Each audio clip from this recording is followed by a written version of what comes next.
Good afternoon. Welcome to the Cato Institute. My name is Brink Lindsay. I'm Vice President for Research here at Cato. It's my pleasure to welcome you to a book forum today where we'll be discussing the latest book from Ralph Nader, Unstoppable, the Emerging Left-Right Alliance to Dismantle the Corporate State.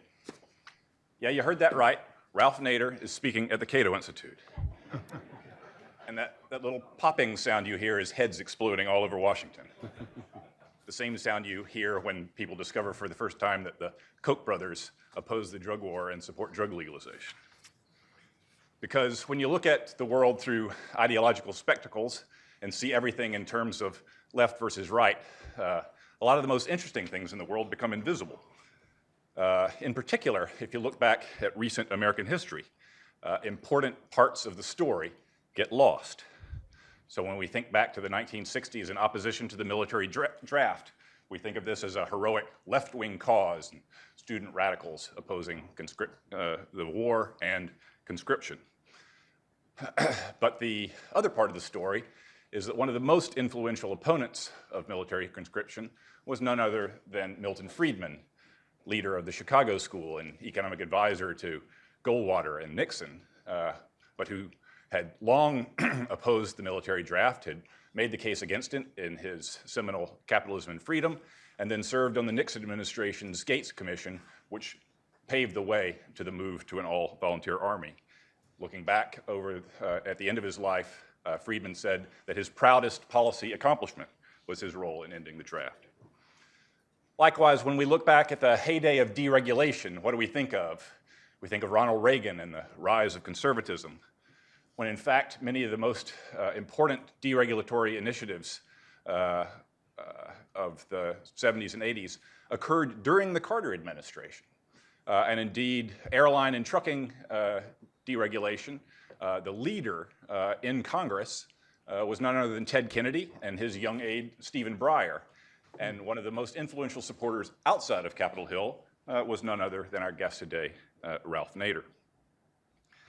Flash forward to today, and Ralph Nader once again sees interesting developments in the blind spot of partisan conventional wisdom. The prevailing picture of American politics today is that of polarization. Left is left and right is right, and never the twain shall meet. But Ralph Nader sees something else. He looks past the cable news sound and fury and sees the possibilities of left-right convergence in a number of key policy areas. In particular, he sees potential for principled libertarians, conservatives, and progressives to form a left-right alliance of outsiders against a corrupt and overreaching bipartisan Washington establishment. The most promising causes for such an alliance that Ralph identifies are, in my opinion, one, opposing the massive civil liberties violations of the surveillance state; two, fighting bloated Pentagon spending and military overreach abroad; and three, campaigning against corporate welfare and bailouts for privileged insiders. The common denominator for all three of these causes is a suspicion of power, power that can be corrupted by using public power to enrich private purses, and power that can be abused by turning the coercive machineries of the state against the people it is pledged to protect. Of course, this is a blind spot for the establishment.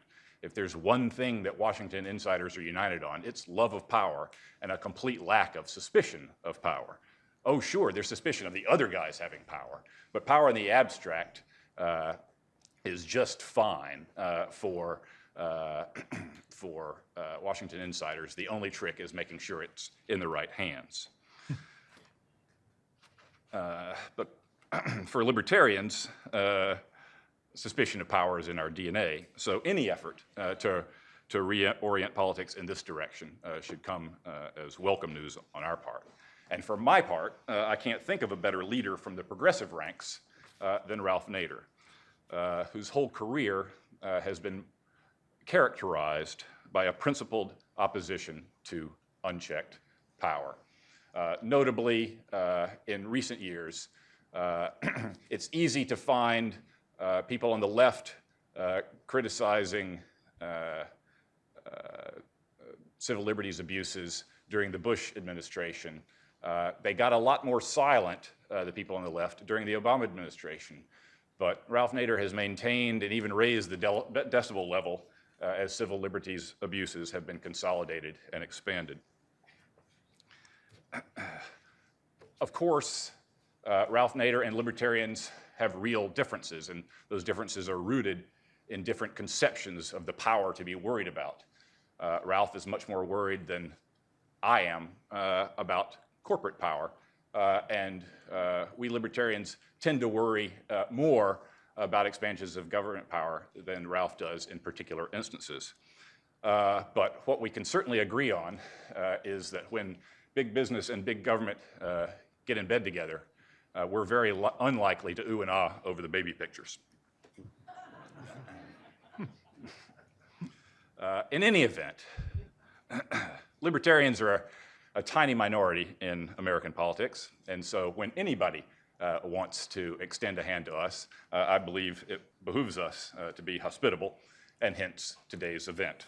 Let me introduce our speakers for what I think is going to be a wonderful discussion. I'll start with the commenters.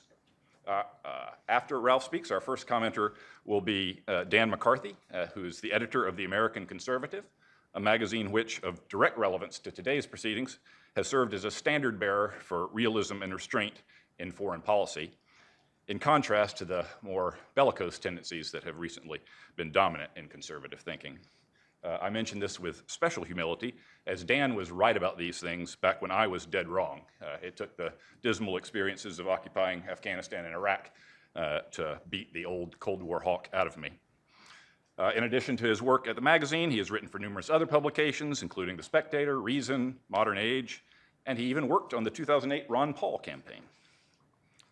Tim Carney, our other commenter, is a senior political columnist at the Washington Examiner, where his beat is the often squalid intersection of business and government. He's also a visiting fellow at the American Enterprise Institute, where he helps direct the Culture of Competition project to examine barriers to competition in all areas of American life. He is the author of The Big Ripoff, How Big Business and Big Government Steal Your Money, back in 2006, and Obamonomics in 2009. You're sure those are two separate books? And finally, our main speaker today, Ralph Nader. Surely, here is a man who needs no introduction, as the saying goes, but it's my job to introduce him. And hey, if we got rid of all the unnecessary jobs in Washington, then where would we be? So in a public career, now spanning a half century, Ralph Nader has been an activist, author, critic, gadfly, organizer, coalition builder, and presidential candidate. He is in particular a founding father of the modern consumer protection and environmental movements. Overall, it is a career that has made Ralph Nader, according to the Atlantic magazine, one of the 100 most influential figures in American history. On a personal note, I met Ralph about a year and a half ago in an event that's actually related in his book. But before that, the last time I actually saw Ralph Nader on stage, I was a freshman at Princeton University, 18 years old.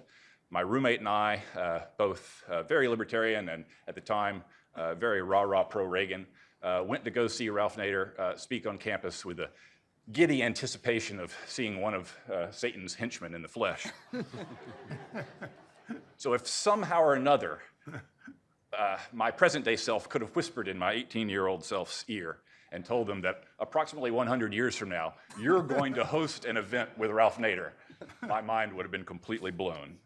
So, with warm appreciation for the weirdness of life and the special weirdness of American politics, it's my great pleasure to introduce Ralph Nader.